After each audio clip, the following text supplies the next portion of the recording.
Here in Photoshop, I'm just going to give a very brief explanation of what's going on under the hood with attribute promote, because it does raise some interesting questions when we're talking about promoting attributes from one class to another class.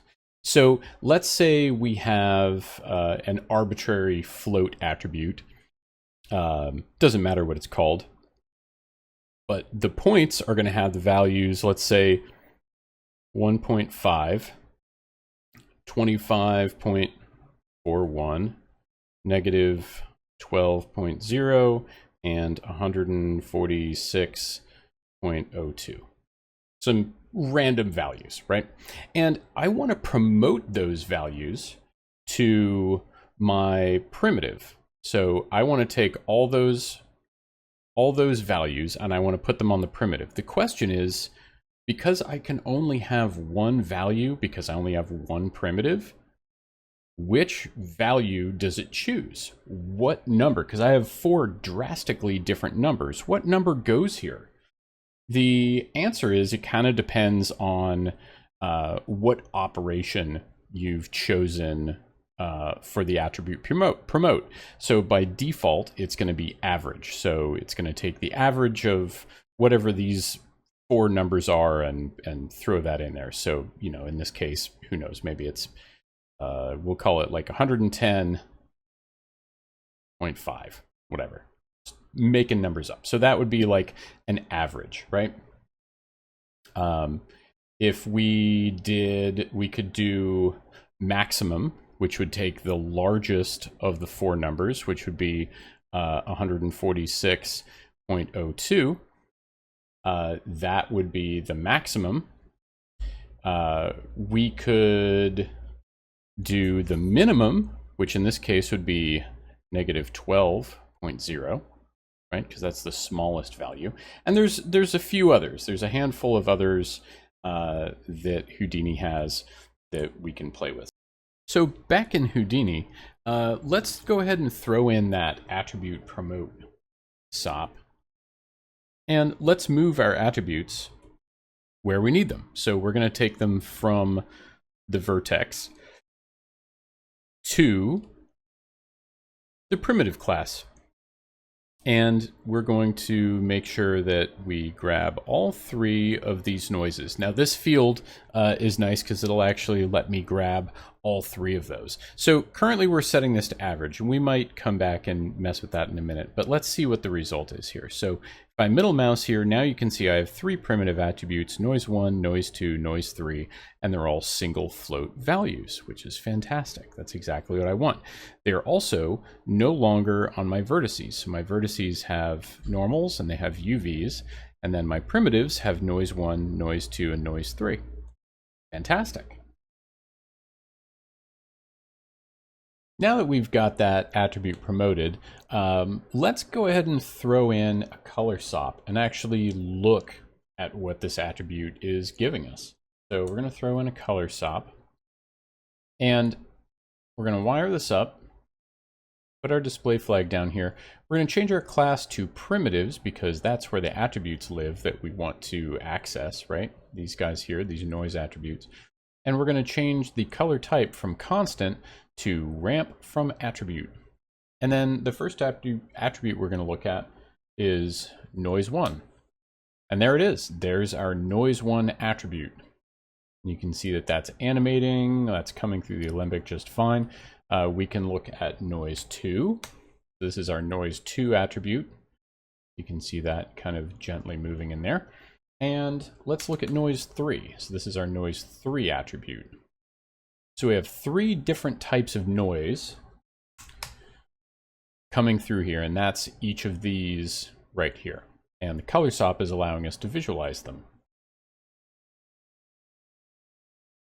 Our next task is going to be to take this and actually break this geometry apart and start processing our individual areas that we want to affect.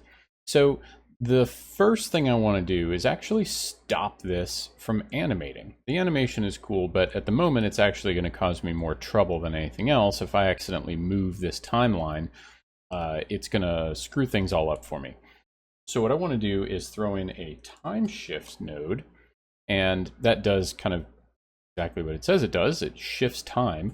And in this case, what we've got here on the time shift node is a frame number. So you can see it's frame number 1. If I move to like frame 10, it says frame 10. But what this colored channel tells me is that there's an expression in here. There's this number is being driven by something. And I kind of don't care what it's driven by. I can see it if I want. If I hit this, the label here, like if I hit this, it'll show me what that expression is. It's $F, which is the variable for frame number. But I kind of don't care. I just don't want it to have anything. I just want it to be stuck at frame 1. So what I'm going to do is right-click this and say delete channels. Oop, there we go. And so now it's not animating at all. It's totally stuck at frame 1. And I can pick the frame number. It could be stuck at frame 10 or frame 25 or whatever. I'm just going to pick frame 1 just to make it easy, right? Great. So now I've got this frozen. What I want to do is start chunking out this geometry based on this noise that I've got. So I want to use this noise to define what areas of this cube are going to get what effects. And I'm going to do that by literally splitting this cube into its various components using delete nodes. There's tons of different ways to do this, but this way I think is really going to allow us to visualize the very literal way that you can take a problem and break it into tiny, tiny pieces and then put it all back together at the end. So what we're going to do is very first, we're going to drop down a delete SOP. And I'm actually going to wire this up separate from the color. The color, I don't really want to keep the color as a component of this. We may do that later, but really this color SOP is just here for visualization purposes. It's not here to actually add any color information that we're going to use. So I'm going to take my delete and wire it directly to time shift. And looking at the values that I have here, let's look at noise 1, because that's the noise that we're currently looking at here, right? That's what we've got visualized. Looking at noise 1, if I just isolate this, and I can actually just come in here and tell Houdini that all I want to look at is noise 1, and everything else will go away. It's not gone, it's not deleted, it's still here. It's just that I've reduced down the visualization here in my geometry spreadsheet. So this way we can just isolate this one that we're looking at. So let's look at the range of numbers that we have. If I hit this little, the label up at the top, it's going to sort it. This way is from the bottom up. I'm sorry, this way is from the bottom up and this way is from the top down. So it looks like my largest value is 0.349. My smallest value is 0.001. So I've got a range there that's pretty decent, but I kind of want to change that range. I don't want it to be limited to just that. So I'm going to change that range with a VOP. So we're going to throw in an attribute VOP right after the time shift, and I'm going to wire that into color. So I'm going to keep color here just so we can see what we are actually doing. So I'm going to go into my attribute VOP here, and we don't need either of these. So I'm actually just going to delete them out just to simplify things down. What we need is a bind. So we're going to bind in noise 1. We need a bind export, because we're going to export noise 1. And then we're going to do some processing to noise 1 here in the middle. And all we're really going to do is use this node called fit range. And fit range does basically like what the range mapper does in Espresso in Cinema 4D.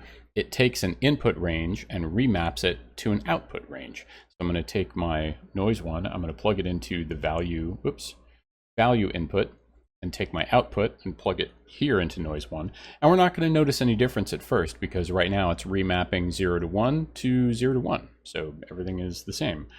But I can see here that my maximum value currently is about 0.35. And I want to change this range. I want to increase the contrast a bit. So instead of going from 0 to 1, I'm going to go from 0 to 0.35. And so what we're going to get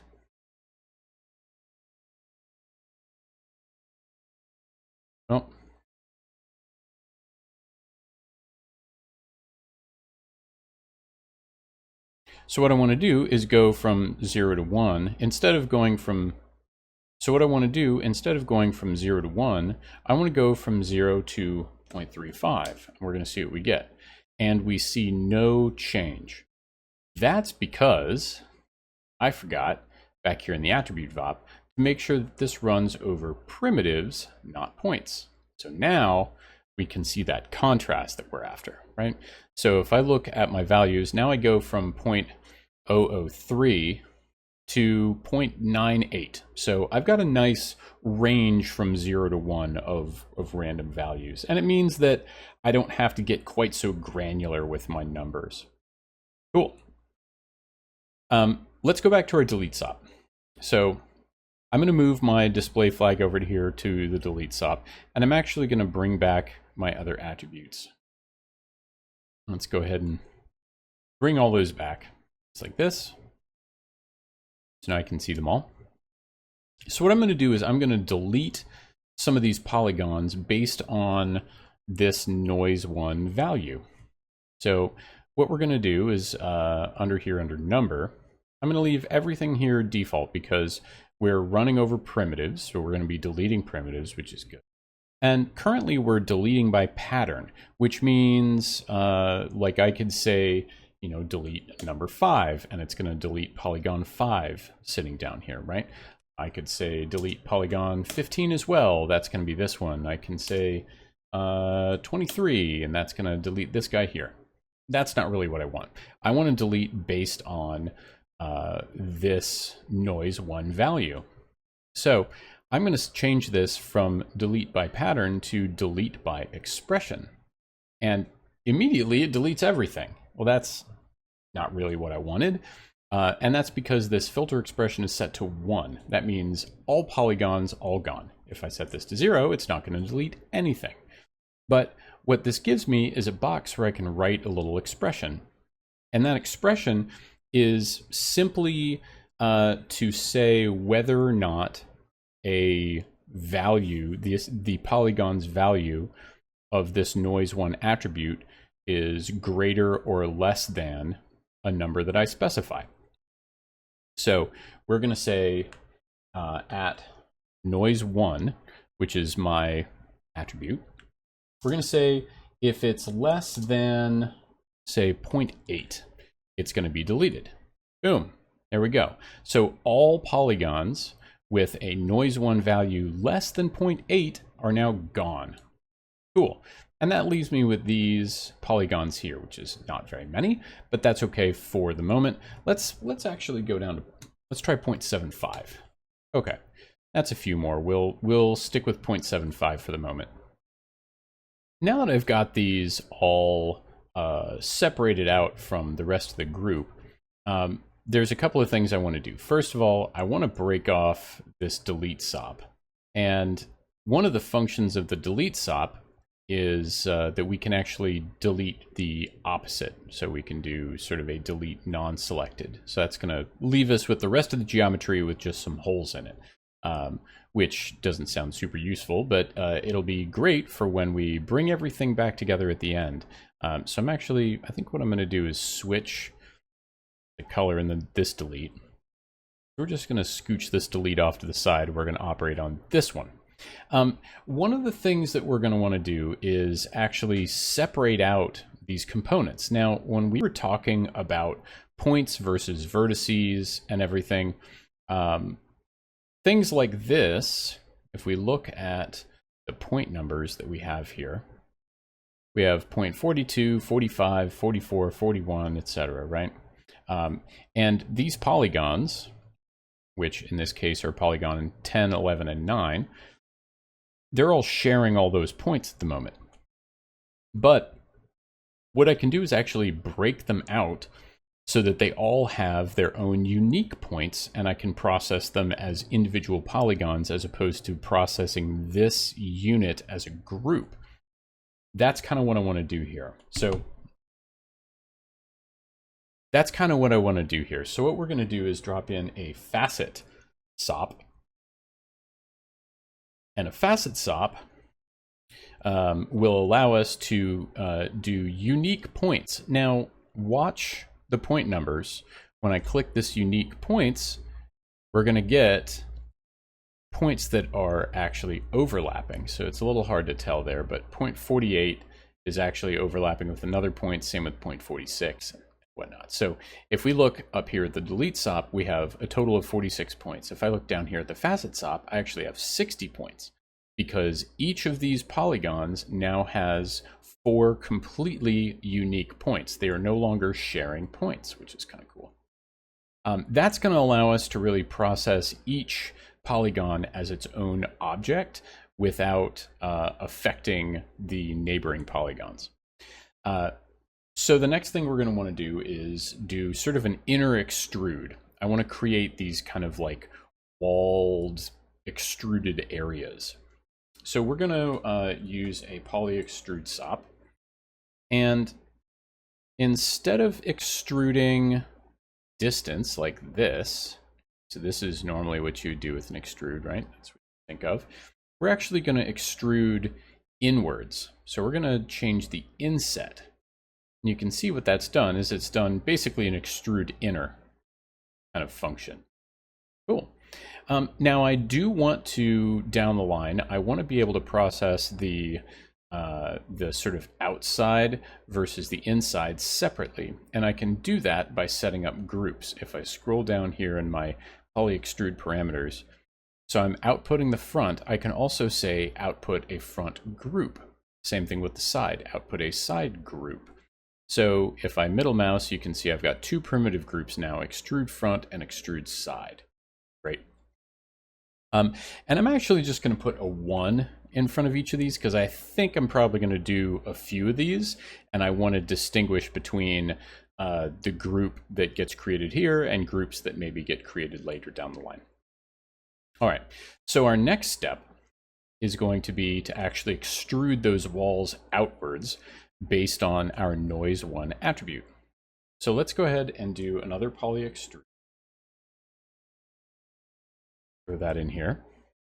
And this time we are going to extrude the distance, right? But we don't want to extrude all those polygons. We want to extrude only extrude side group. Oop, just like that.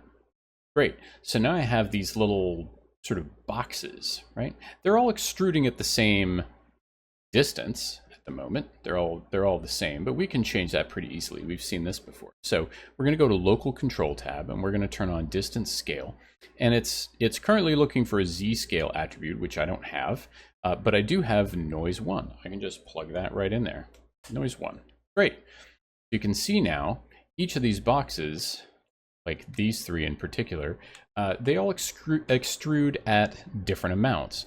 They aren't terribly extremely different because if you remember, this delete basically left me with noise 1 values between 0.75 and 1. So not a huge range. But I could actually change that range if I wanted. So I could grab this attribute VOP and let's go ahead and rename this attribute VOP. Let's call this attribute VOP fit range. Just so we know what's going on in there. So I'm going to duplicate that because I'm basically going to do the exact same functions. I'm just going to put that down here and we're going to call this increase range.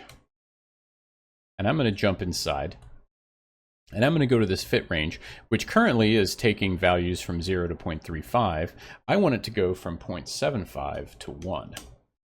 So now I'm getting quite a bit more extreme values, right? Like this is a little extreme because it's remapping this thing that's really close to 0.75. It's remapping it basically to 0. So let's, instead of going from an output of 0 to 1, let's go let's go from like 0.3 to, I don't know, 1.3, something like that, right?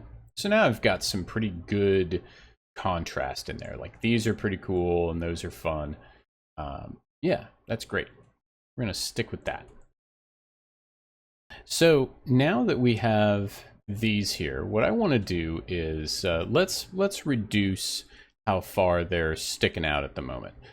So this distance number now kind of acts a little bit more like a multiplier, because the actual numbers that drive the extrusion, they're coming from noise 1, but we're basically multiplying noise 1 times this number. So if this is 0, it's still not going to extrude at all. Where if this is 1, we're going to get those pure values. We're going to get much more extrusion than we want. So I'm going to take this back down to like, I don't know, 0.15 for the moment, just for right now.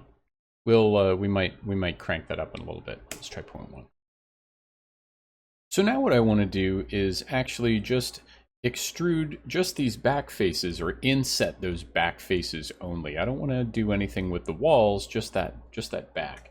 So we're going to throw in another poly extrude down below here. And we're going to make sure that this group is set to extrude front 1. And we're going to go ahead and inset that. Maybe not that far. Not like that. Should do the job. Okay. And I'm going to turn off output side. So it's only doing that. Like that. Okay. So I'm going to go ahead and drop in another poly extrude. And we're going to kind of do the same thing that we did with these guys, where we're going to affect only extrude front 1. We're going to inset a little bit again. We're going to output this side group. This is going to be extrude side 2. And then we're going to do another poly extrude. So many poly extrudes. And this one, we're going to affect extrude side 2. And we still have all our attributes. So noise 1 is still here. So we can give this some distance, and then go under local control and do distance scale, set this to noise 1. Cool. So that way it's tied directly to the sort of outer box, but we're going to scale it a little differently. So this one will be 0.15, and maybe we go 0.18. Let's let that stick out a little further. That's cool. So now we've got this kind of like concentric box situation going on here. And of course, it's all being driven by this attribute FOP, right? So it's being driven by this range. So I can actually, as I increase the range or decrease the range, you can see it's all tied together, which is really, really cool. It's all being driven by the same data, which is flowing from the top down. So we've got these two kind of concentric walled boxes, if you will. So now I want to put an object in the center of each of these things.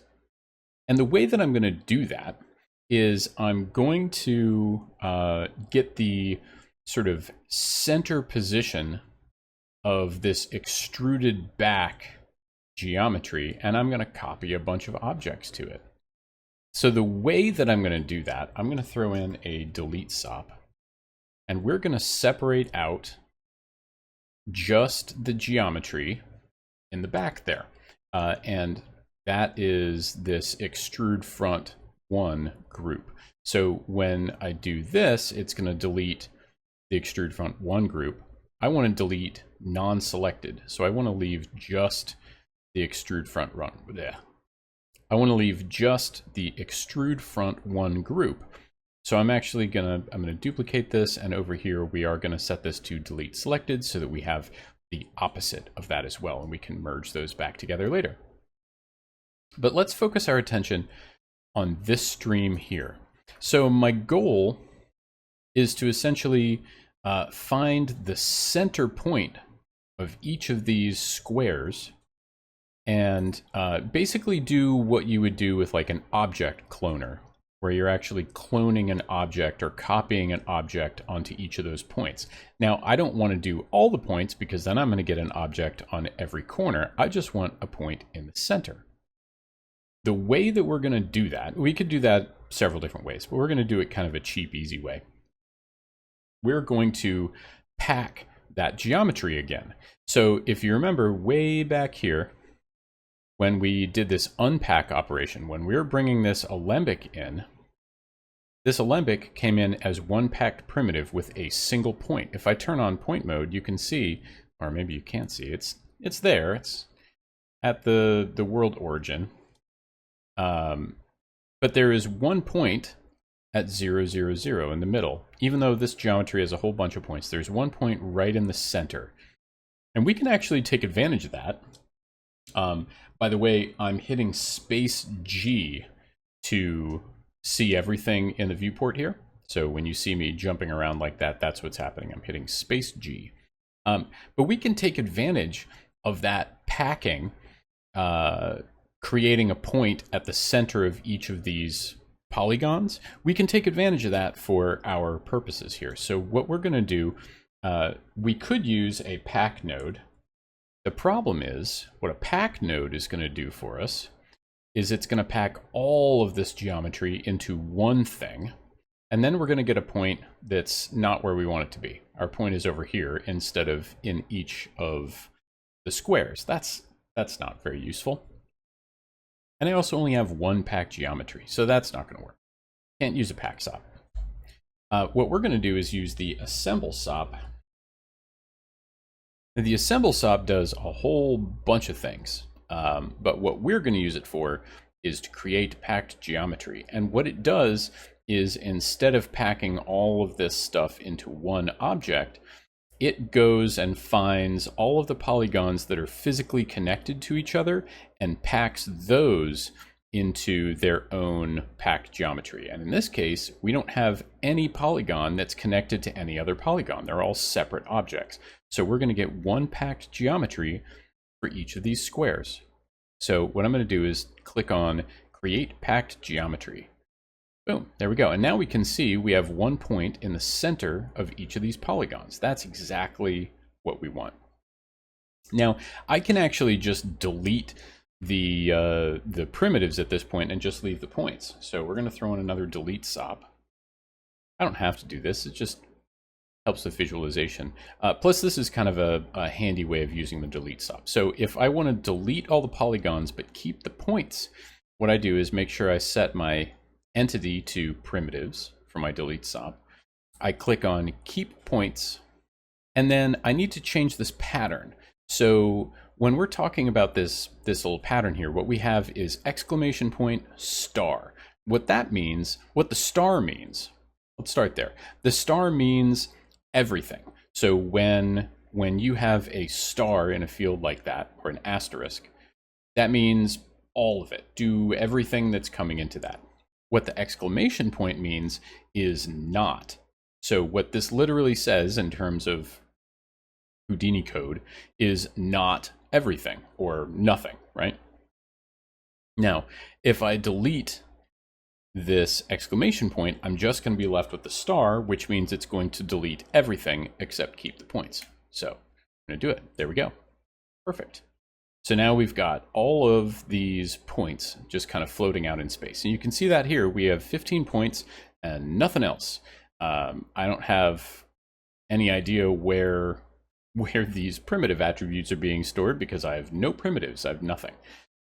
We just have this name attribute that's being created by the assemble SOP and this P. And in fact, we can go to the assemble SOP and actually tell it to just not create the name attribute. Actually, I lied. We need the name attribute. We're going to need that. Okay. It's part of what allows it to do what it's doing here. But we can do an attribute delete after the fact, and we can delete out the path. We don't need that, and we don't need the name. There we go. Just to clean it up, now we have these points and we have P. Lovely. So let's look at the copy to point SOP. So what the copy to point SOP does, it does exactly what it says it does, which is it copies something to some points. And it takes two inputs. It takes the primitives to copy, or whatever you want to copy onto points, and it takes the points to copy them onto. So we know that these are the points that we want to copy onto. Let's do like a tube or a cylinder. Let's copy that. Something with a little bit of contrast to our very square walls. I'm going to reduce this radius down, or reduce it even further. Go like 0.01. That works. And we're going to do end caps so that it's a closed piece of geometry. And right now, its primitive type is set to primitive, which is fine, but I kind of want to make it polygons. It's just a little easier to work with when it's polygons. Okay. So let's go ahead and pipe that in and see what we get. Cool. Well, it certainly copied all of those tubes to all those points, right? So these are the points that were coming in here, and these are the objects that it copied it to. Didn't quite do what I wanted it to do, but it's a step in the right direction. So let's do this. Let's template our box geometry, our kind of extruded boxes. And what I would like is for these tubes to actually be coming out of the boxes. Right now, they're all kind of facing the same direction, which is sort of up and down. They're not being oriented at all. But I would like them to be. So let's go back up here to our delete SOP. Let's untemplate this. Let's look at this geometry here. What we need in order to have those copies oriented is we need some piece of data that Houdini understands as giving a sense of direction to our copy to point SOP. That attribute is a normal, so we need to give it some normals. Now, by default, all primitives have normals, right? So we've got normals on all of these primitives. We may not have the data for it. In fact, we don't have a primitive attribute called n, but normals kind of automatically come with the territory when you're dealing with primitives, at least as far as the way that 3D is processed. So we've got all these, we've got normals, we just don't have the data for them. And the normals are what's going to help the copy to points actually point in the right direction. So we need to create some normal data. And down here, after we've deleted out, we've packed away, and we're at this point where we only have points, we don't have any normal data at all. So we need to get normal data from up here, where we can calculate it based on the direction that these primitives are facing. And we need to make sure that it ends up on the points down here so that copy to points can understand what we're looking for. So I'm going to use a normal SOP after my delete SOP here. I'm going to use a normal SOP, and a normal SOP does what it says it does. It creates normals. So I'm actually going to create normals rather than on the primitives. I'm going to create them on the points. And the idea of a point normal is a little odd because normally we think of normals as being associated with polygons, and normals are there to, among other things, tell the program which is the front face and which is the back face, which face should be getting the light and which face should be getting the shadow, that kind of thing. We don't really think of points having normals, but in Houdini they can. We can give points normals, and in this case we have. So we now have a normal attribute up here for points. And if I look at that attribute, here we have our attribute as expected. And so each point has a normal that faces in the direction of its associated polygon. Cool. So what happens when we assemble it? The problem is that now we've packed that normal attribute away inside this packed geometry. We need access to it. We need it to be out here. So on the assemble SOP, I need to come over here to transfer attributes and tell it to transfer that normal attribute out here to the point level for me. So when I come down here to delete, I actually have point geometry with normals on them. So I've got these normals on my points. Now, if I go back to copy to points, it actually looks remarkably the same. And that's because we're actually rotating our tubes the wrong direction. So I'm going to rotate them to the correct orientation. And this time they're actually facing the right direction, which is what I'd like it to do. Now, we do have one more problem that we've got to solve. We have, you can see my boxes are kind of in the middle of the tube. Like the tube is kind of going in both directions. I kind of want it to only go outwards. So we're going to come to my tube and we are going to add a little expression in here that's going to change the center. So what I really want is for it to be out here like this. We're just going to change it to sit out there. However, I do want to be able to change the height of these and not have them scale into the middle. I want them to be able to scale from the bottom. And I can do that very simply with a expression that allows me to link the height and this center value. So what I can do is I can come over here to height and I can right click on the channel and I can say copy parameter. And then I'm going to go up here to the center and I'm going to say right click and say paste relative references. Just like that. Oops, I don't need that 0.5 in there. There we go. So now what it's done is it's linked the center, the Z center, to the height. So as it's doing this, you can see it's actually moving as well as scaling the height. Now it's moving too far. So what I need to do is take this height and I need to divide by 2. And so now, as I change the height, it is still moving, but you can't really tell because it's moving half the distance of whatever the height is. So it just kind of looks like it's scaling from the bottom. So that's pretty cool. Great. So now what I want to do is I want to bring all of this back into the same stream so I can see everything all together. And we do that with a merge SOP. And a merge SOP has a really interesting kind of input.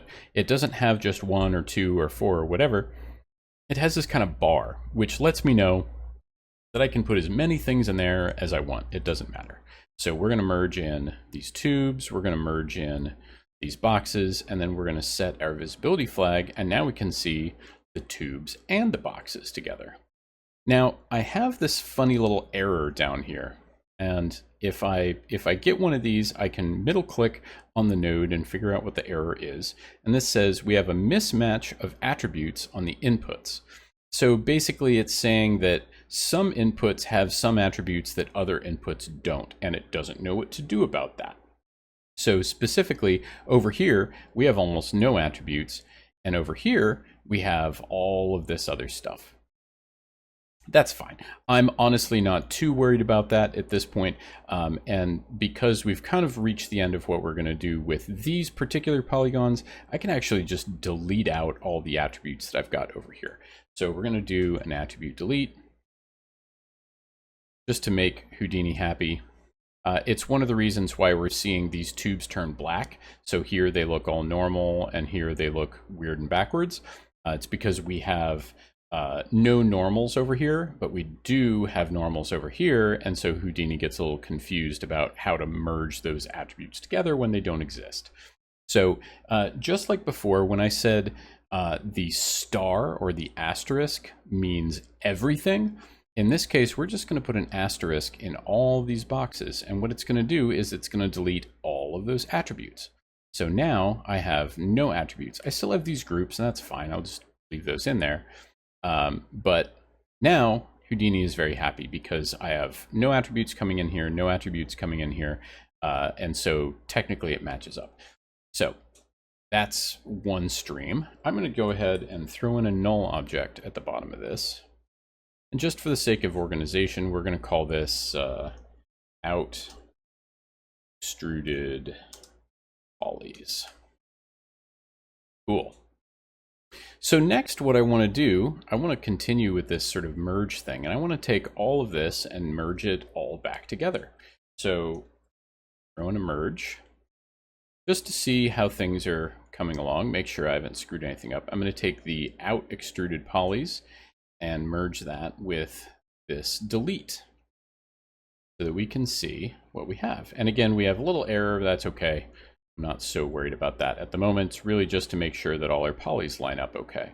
And they sure do, look at that. We've got these things extruding out of those polygons that we deleted, and it merges together just fine in spite of the mismatch of attributes.